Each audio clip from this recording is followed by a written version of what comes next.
I took the job because I needed to disappear, not in the dramatic running from the sense, just quietly, like a curtain closing after the final act. No applause, no encore, just silence. I'd burned too many bridges in the city, and the weight of living in it, every noise, every neon sign, every memory was clawing at me. So when I saw a posting for a night security analyst in the Arctic North, something inside me said yes before I even finished reading it. Remote research facility, 12-month contract, triple pay, minimal human contact preferred. That line sold me. No references, no interview, just a one-way charter flight and a voice on the phone that said, "Pack warm and be punctual." I arrived in winter though, honestly. Up here, it always feels like winter. The sky never really turns blue. It's just a pale gray haze that hovers above miles of untouched snow. The sun rises like it's embarrassed to be seen, then quickly slips back under the horizon. The facility itself looked like a half-buried submarine.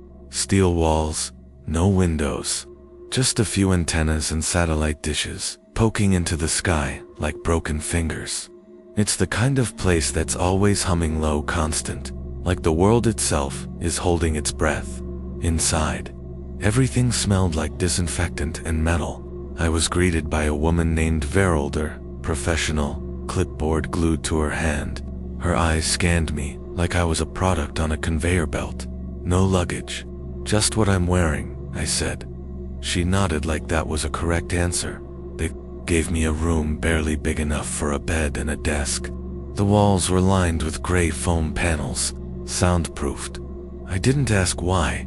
I figured, up here, silence is a feature. My job was simple on paper. Monitor security feeds from the lab's multiple sectors during the night shift. 8 p.m. to 6 a.m. I wasn't allowed in the restricted zones physically, but I had access to all the cameras.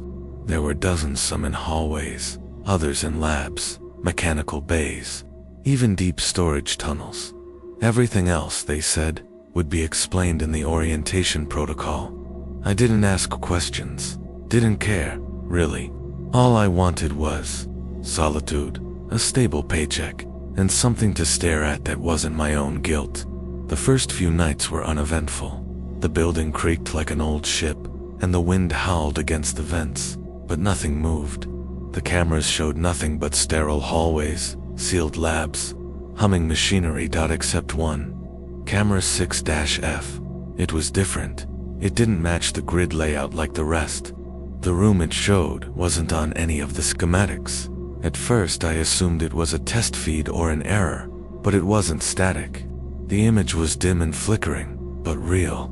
Concrete walls, a metal chair bolted to the center of the floor, a dark stain beneath it that never seemed to dry.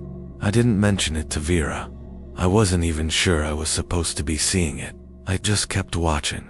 Every night, same angle, same chair, same stain, until the third night, when the chair was no longer empty, and I swear whatever was sitting there was already watching me. Vera didn't smile much. She moved and spoke like someone who'd been here too long, efficient, tired, and mechanical. Her hair was tied back so tight it looked like it hurt. She didn't walk me through the facility so much as guide me from one locked door to the next, with a dull series of beeps and swipes. "This is the monitoring room," she said, opening a steel door with a coded keypad. "You'll stay in here, always during shift hours. No exceptions." The room had no windows, just a massive screen divided into a wall of camera feeds. 36 boxers, each labeled L1, MBay, quarantine, cryo-staging, and so on. A long desk with a control panel, a single rolling chair, one desk lamp. No clocks. You'll log in at 1950. Stay until 6:10. Don't leave early. Don't stay late. She handed me a laminated sheet, typed, worn at the corners. Security protocol: night shift operator, read fully. No deviations. 1. Never rewind or pause footage from Sector 6F. Do not attempt to enhance the image. Do not report movement. Do not acknowledge it. 2. If you hear knocking from behind the wall panels, count to 30. If it stops before then, ignore it. If it continues past 30 seconds, press the yellow switch beneath the console and wait for further instructions. 3. You may observe the cryo hall at all times, but if you see a camera labeled cryo 5 feet activate on its own, turn off your monitor immediately. Wait 10 minutes before restarting the feed. 4. Do not respond to voices over the intercom between 2 o'clock and 4 a.m., even if the voice knows your name, especially if it knows your name. 5. You will see personnel moving through restricted zones. At night, these individuals are not scheduled. Do not attempt to alert them. Do not follow them with the camera. 6. Never speak to or about room 12. If someone mentions room 12, file an incident report, seal the room logs, and mark the feed as corrupted. 7. If you notice a duplicate camera feed, 2 cameras showing the same hallway or room, look for the timestamp. If one is ahead of real time, unplug the console and leave the room. Do not return until Vera retrieves you. Are these a joke? I asked, half expecting a smirk. Some kind of hazing thing. She didn't blink. Every word is to be followed. I stared at the list again. My stomach tightened, but I couldn't say why. They weren't threats, not exactly. More like warnings left in a burning building. These don't explain anything, I muttered. They don't need to. Your job is observation, not understanding. She tapped her badge on the exit door. There's a coffee machine in the break room. Use it before your shift, not during. Bathroom is 2 doors down. Do not use the hall bathrooms after midnight. Stick to the ones on sublevel B. I wanted to ask why any of this, but I didn't, because deep down, I already knew the answer. This wasn't a regular job. This wasn't a regular place. Who built this place? I asked instead. Vera paused, hand still on the scanner. That information is classified. What kind of research do you do? She turned. Her eyes were colder than the wind outside, the kind no one's supposed to remember. Then she left. That night, I sat alone in the monitoring room. Fluorescent lights buzzed softly above me. The room had a stillness to it, like the air was too dense to breathe easily. The console hummed under my hands. Every feed was quiet, empty. Nothing moved. Except, of course, camera 6F. The image was the same. That dim room, the chair, the stain, and a figure, still as stone. Head lowered. No visible face. I didn't zoom in. I didn't rewind. I just watched. Not because I was brave. Not because I believed the rules. But because something in me said this feed was watching back. The rest of the night passed in slow motion. At exactly 1:58 a.m., the intercom clicked on with a burst of static. A voice mood, calm, familiar, spoke my name twice, then silence. I didn't answer, didn't breathe. At 3:12 a.m., I heard something tapping behind the wall to my right. Soft, uneven, like fingers against metal. I counted by 23 seconds. It stopped. I didn't press the yellow switch. I didn't want to find out what happened if I did. At 5:50 a.m., I shut off the console. At 6:10 exactly, I stood, turned off the desk lamp, and left the room. I walked past Vera in the hallway. She didn't ask how the shift went. She didn't need to. She saw it in my eyes.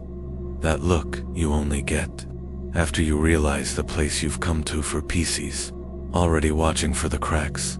It was my 6th night on shift when I broke the rule. Not on purpose. Not entirely.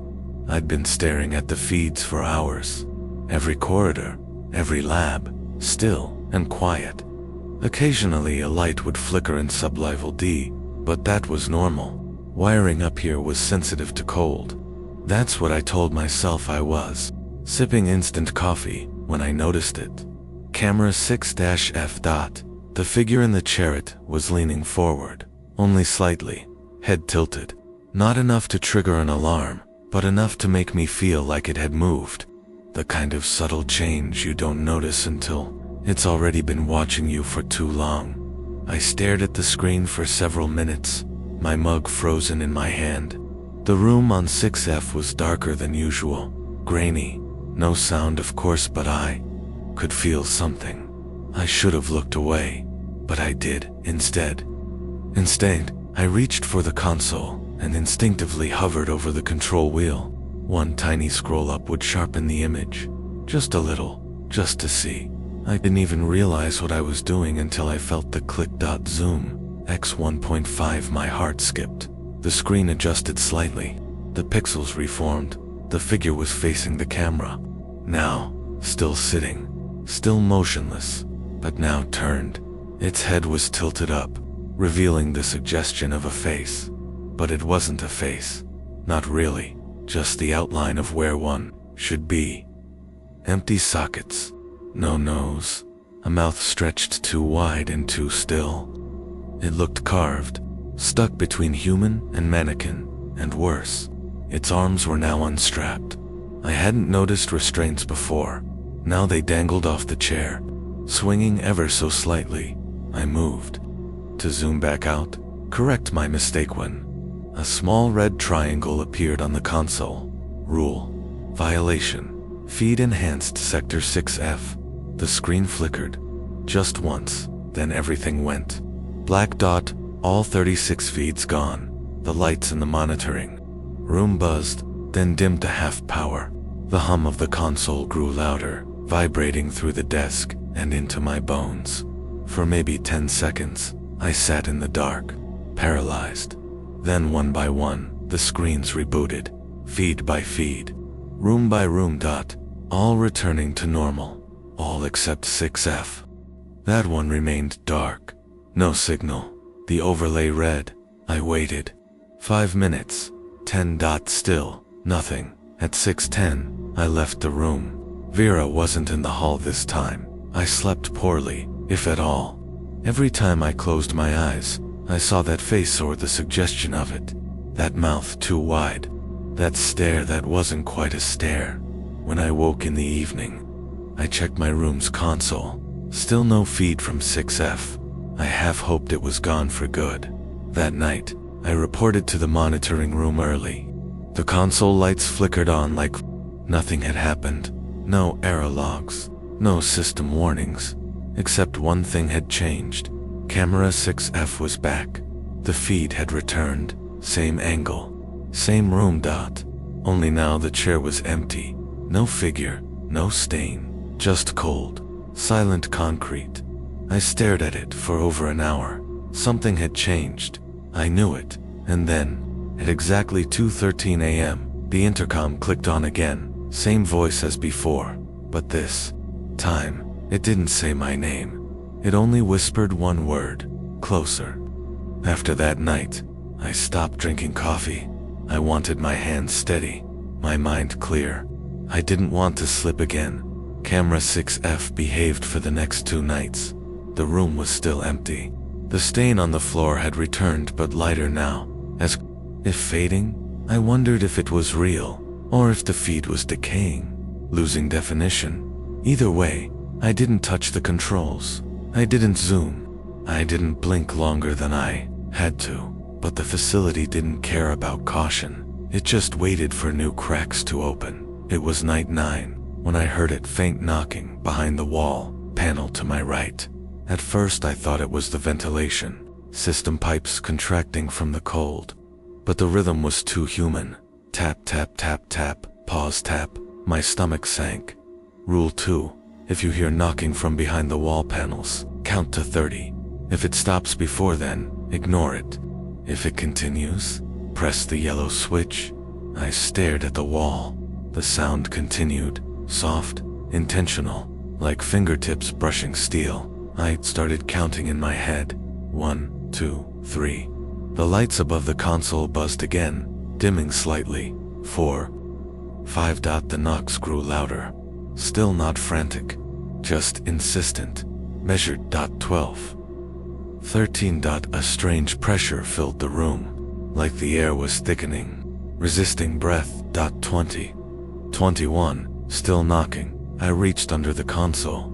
hand trembling, fingers grazing the yellow switch Vera had shown me. I hadn't touched it before, didn't even know what it was wired. 2.20-9. 30. Still knocking. I pressed the switch. A soft click. Then silence. No alarms. No voice. Just everything went quiet. I stared at the wall. The air felt colder. The buzzing light steadied. The knocking stopped. So abruptly it felt wrong. Like something had been waiting for me to respond. 10 minutes passed. Then 15. Nothing. Eventually, I resumed scanning the feeds. Around 3:20 a.m., I saw movement on hallway C9. A person in a white coat walking slowly toward the cryo hall access doors. No ID badge. No face visible. Just the back of their head. I leaned closer. They paused at the intersection and turned their heads slightly as if listening. Then they kept walking, disappearing off camera. I remembered Rule 5. You will see personnel moving through restricted zones at night. These individuals are not scheduled. Do not attempt to alert them. Do not follow them with the camera. I didn't touch the console. I didn't follow them.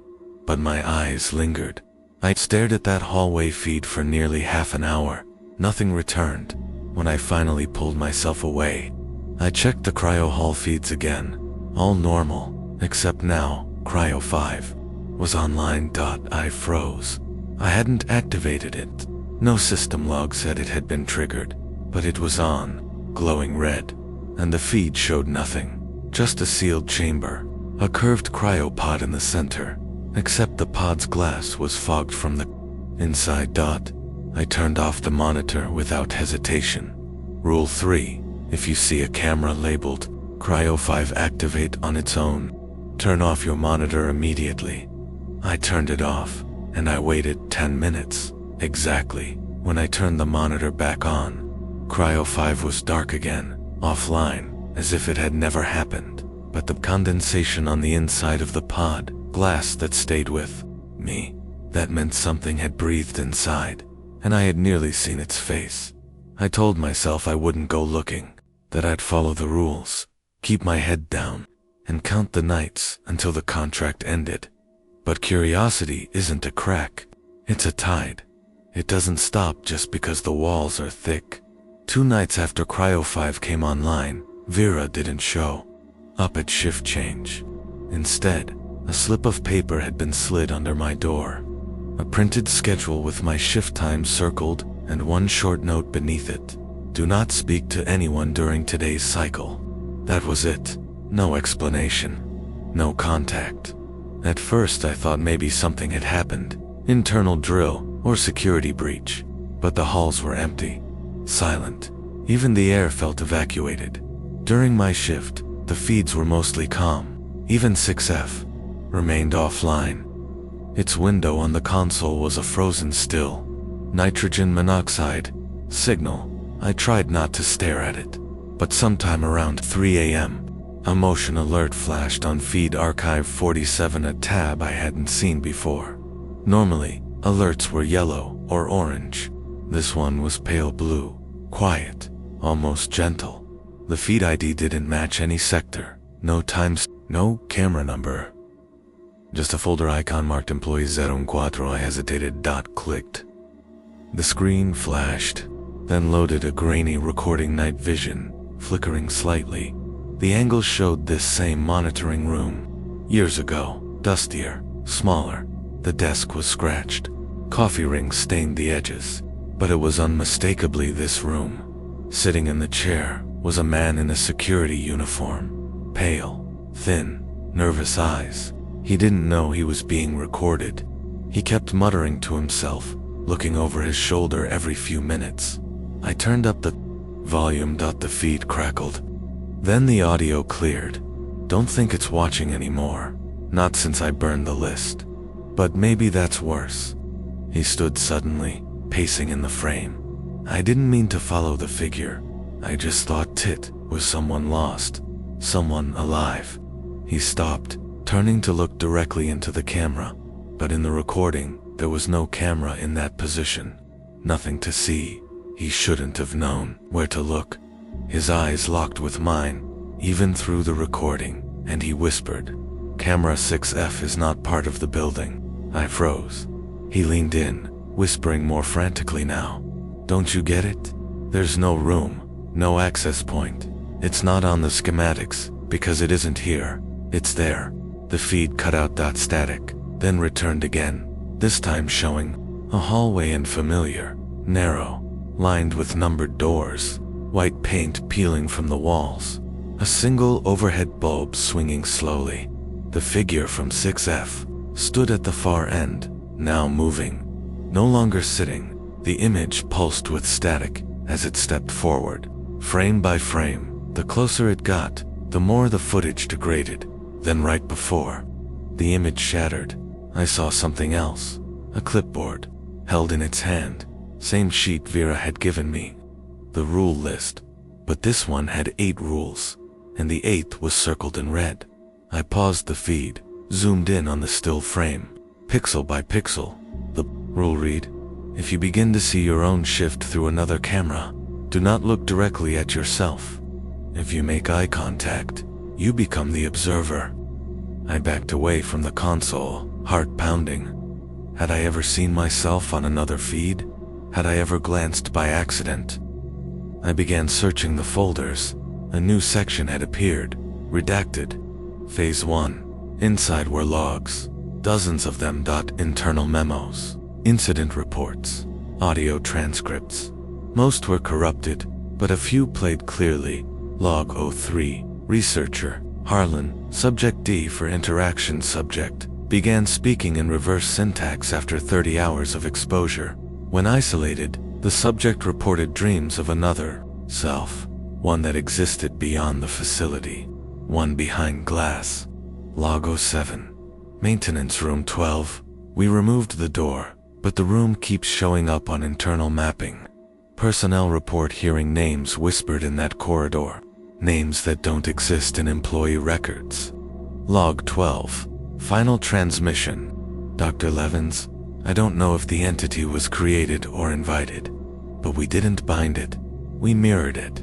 That was the mistake. I sat back in my chair. The feed panel began to flicker. Lines of code scrolled briefly across the screen, indecipherable, but rhythmic, almost like breathing. Then camera 6F came back online. The room was now brightly lit, no shadows, no static, and there were dozens of clipboards scattered across the floor, all of them marked with rules. Different ones, none of them matched mine. One of them had a single sentence scrawled in marker across it. "The rules are written by survivors." I didn't report the logs. I didn't tell Vera. I didn't even leave the monitoring room when my shift ended. I sat there in silence, lights off, watching the feed from camera 6F flicker between static and clarity like it couldn't decide whether to show me mercy or invitation. The room it displayed was growing brighter, sharper, as if approaching. That's when I heard it. Not the knocking this time, breathing, shallow, wet, behind me. I turned. Nothing was there, but the chair I had been sitting in was still rocking. I hadn't moved. That night, I locked my bedroom door, pushed the desk against it, turned off every light. Still, I didn't sleep. I listened to the hum of the vents, the subtle ticking of the wall heater, the distant creak of shifting metal. Then, just after 5 a.m., I heard the hallway door open, soft footsteps, not hurried, not sneaky, just deliberate. Someone walking barefoot over tile. I held my breath. The steps stopped just outside my room. Then nothing. No knock, no voice. I stayed frozen until the lights in the hallway timed out and darkness returned. The next evening, I tried to act normal, reported for my shift, scanned the feeds. Vera wasn't there. No note, this time. The halls were empty. I don't mean quiet. I mean empty. No movement. No routine check-ins. No other staff visible on the cameras. Even the cryo halls were still at 2:23 a.m. Camera 6F changed again. It didn't flicker or cut this time. It zoomed in on its own. I hadn't touched the console. The room on the feed was no longer empty. The figure was back, but it was standing. Now not seated. Standing in front of the camera. Head tilted. Motionless. Its arms were at its sides. Long and thin, like lengths of cable. Its head shifted slightly, too smoothly like a puppet adjusting to new strings. Then, from the speakers without warning, the intercom clicked on, and it spoke. But it wasn't my name. It was a sound. A low groan that built into a scream, then twisted into laughter. Not human, not animal. Something stretched between the two, warped by distance and metal. I slammed the mute switch, and that's when the power failed. The lights above me flickered violently, then cut out. The monitor screen flashed black dot. Total silence. Total dark dot. My heart was a drumbeat in my skull. The emergency lights kicked in, bathing the room in red dot. The console screen rebooted, but it didn't show the feeds. It showed me a camera angle from behind someone watching me in the chair. I spun around. No camera, nothing behind me, but on the screen, I was still seated, still, frozen, still staring. The console keyboard lit up, and text began typing across the screen on its own. "You are in the wrong seat." I stood, backed away from the desk. The lights dimmed again, reached for the door, but it was locked. The keypad was dead. Panic rose in me, thick and hot, as I slammed my fist against the panel. The screen blinked again, now showing static. Then a hallway. My hallway. The one outside my room. Camera. L-1. I watched, helpless, as something moved into frame. A figure tall, shrouded in flickering pixels walking toward my room. It dragged something behind it. Long, metal sparks trailed with each step. The angle changed. Now, another feed, one from the supply corridor I passed every night. Another figure entered, same shape, same impossible walk. The feeds continued switching, cycling through each corridor. Each one now showed one of them. Each one headed toward me. The room grew colder. I could see my breath, could feel the sting of frostbite just under my skin. The console screen began to split, showing 4 feeds at once, 4 figures, all approaching, and then the final image, camera 6-F, no longer the concrete room. Now it showed the monitoring room, my room, but not from any installed angle. It was like the feed came from the ceiling itself, like an eye that had always been there. In that feed, I saw myself standing in the middle of the room, looking up, just like I was doing now. Then in the screen something stepped into frame behind me. I turned. There was nothing, but I felt it. The presence, right behind me, breathing, not air, but space itself. Heavy. Wrong. I dropped to the floor and crawled under the desk, pressing my back to the wall, staring at the power switch. My fingers were numb. The screen now only showed a single message. You saw too much. I don't remember blacking out, only waking up in my bed with the desk moved back and my door wide open. Everything appeared normal, but I knew it wasn't, because taped to my wall was a new sheet of paper, a new list of rules, 8 entries again, and Rule 8 read, "You will be tested." Vera returned the next night, just walked in at 6:11 a.m., like nothing had happened. She didn't ask how my shift went, didn't acknowledge the fact that I hadn't seen her in nearly 2 days. She looked different, stiffer. Her uniform was clean, pressed, but it didn't sit right on her, like she was wearing someone else's shape. Her face was pale. Her voice was a beat slower than I remembered. "You've been doing well," she said, without looking at me. "What happened to the cameras?" I asked. "Why did 6F?" She cut me off. "You're not here to understand. You're here to endure." I stared at her. Then I asked the question that had been rotting inside my throat for days. "Did you write the rules?" She hesitated, then, very slowly, shook her head. "I memorized them," she said. "Just like the person before me. Just like you will." Her words sat in the air like a dead thing. "You mean I'm replacing you?" She didn't answer. She walked past me toward the monitoring room door. I followed. Who was employee 014? I asked. The one in the recordings. She froze at the threshold. You watched those? They were in the system. The feed led me there. She didn't turn around. Instead, she reached into her coat and pulled out a small black object. A keycard, but not one I'd seen before. The edge was notched in silver. It's time you saw the other half, she said. Follow me. I didn't speak, just moved behind her as she led me down a hallway I'd never been through, past sublevel B, past cryo hall, through a door marked storage, chemical redundancies. Inside was a stairwell, rusty, old, the kind that wasn't supposed to exist in a modern facility. We descended 5 levels, then 6.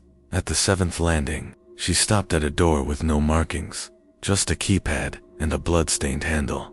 She swiped. The card. It didn't beep. It just unlocked.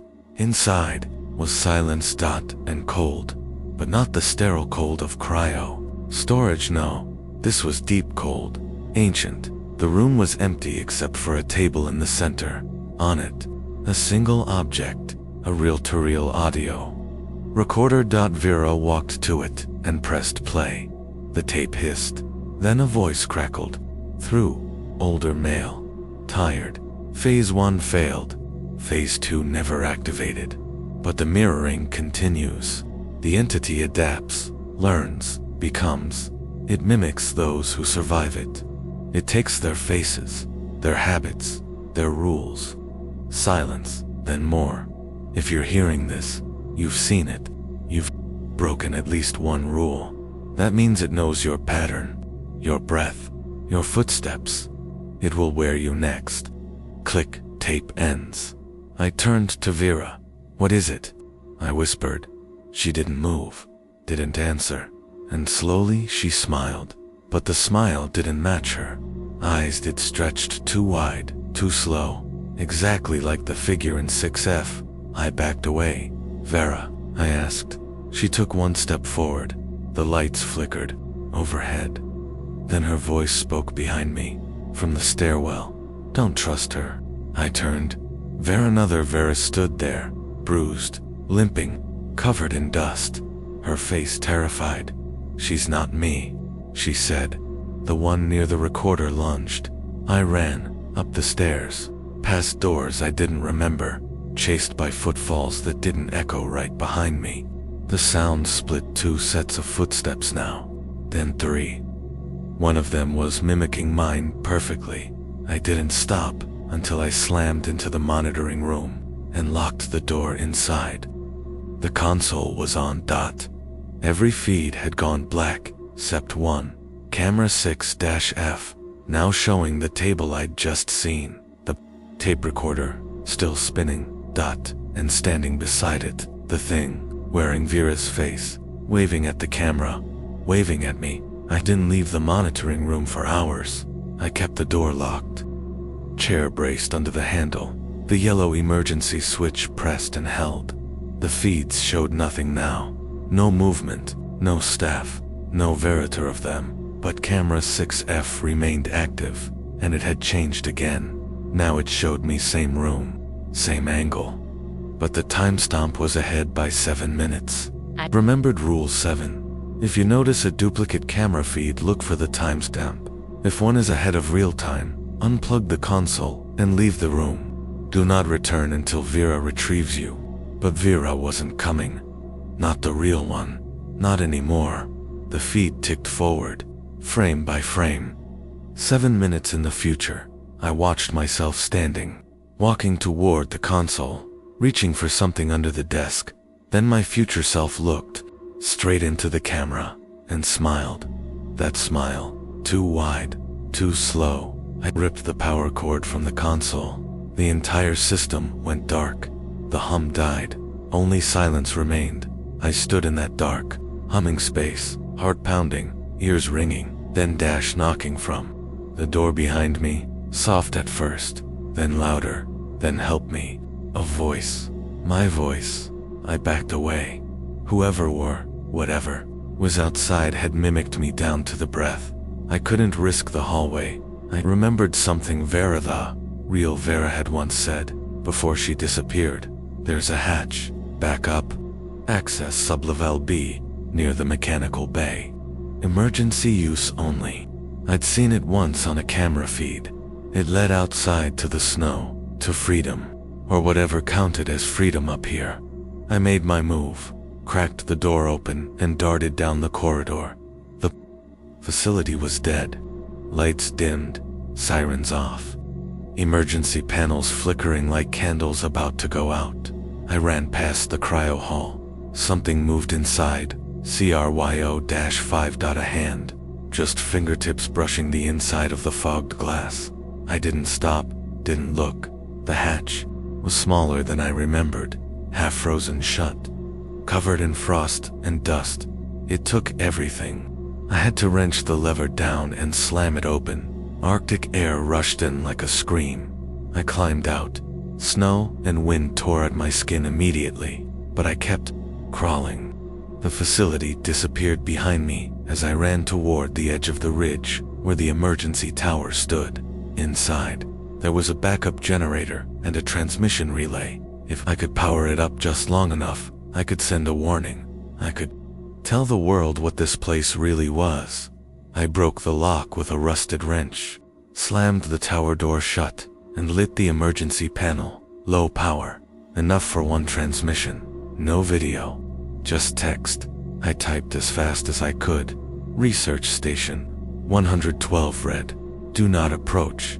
Entity loose. Mimicry. Camera feed 6F is a gateway. Destroy. Equipment. Do not watch. Do not record. I hit send. The tower lights flickered as the transmission launched into the storm. Then everything shut down. Total darkness. For a second, I thought I had made it. Then a soft voice behind me, so close I could feel the heat of it on my ear. Too late. I turned. No one there, just a monitor. UNPOWERE, but glowing faintly now, and on it camera 6-F.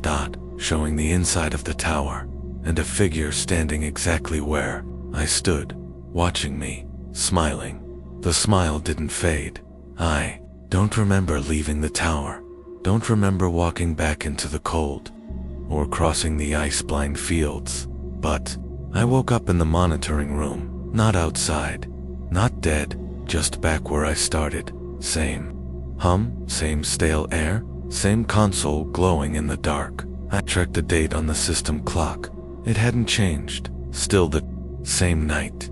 Still the same shift. Like nothing ever happened. Like the escape was part of the illusion. The feeds were live again. All of them. Even 6F. I stared at that one the longest. The chair was back, bolted in place. The stain was darker, now fresh almost, and the figure sitting again. But something was wrong. The figure wore my uniform, my jacket, my face. It didn't move. Not at first. Then its head tilted. Exactly as mine did when I leaned closer. A perfect match. I raised my hand slowly. So did it. It wasn't a reflection. It wasn't a recording. It was me, watching myself from the other side of the screen. I tried to shut it off, but the console wouldn't respond. I pulled the power cable. Nothing happened. The lights didn't flicker. The screen didn't dim. The feed stayed on. Then, behind me, the intercom crackled one last time, and Vera's voice. It was still her spoke. "Congratulations," she said. "You've lasted longer than most." I didn't reply. I couldn't. My throat was dry. My body frozen. She continued. "You've followed the rules. You've seen the truth. You understand. Now, don't you?" I looked back at the feed. The figure in the chair was gone. The camera panned on its own, toward the corner of the room, toward my corner. It stopped showing me sitting at the console, but I wasn't moving anymore. I was just watching the screen faded to black. Then text appeared, white, plain, final observer, synchronized, new cycle initialized. A beep echoed through the room, and the console began printing a fresh sheet. A list of rules. 7. Like before. But this time the name at the top wasn't mine. It was someone else. S. Employee 018. Their shift starts. Tomorrow, I'll be here to greet them. Tell them not to worry. Show them the rules. Smile. Just enough to seem real. After all, someone has to train the next observer.